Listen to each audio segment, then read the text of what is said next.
We interrupt your regularly scheduled broadcast to alright, calm your nipples. We see you getting all terrified just because the noise spooked you. Relax, it's just a test. We do this so you don't freak out when an actual emergency happens, okay? Take a deep breath.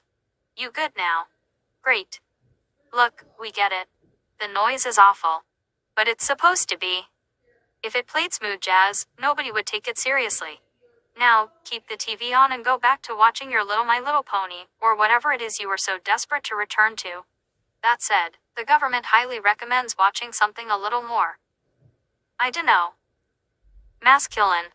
Like Power Rangers, G.I. Joe, or literally anything where things explode. But hey, you do you. Anyway, this was just a test.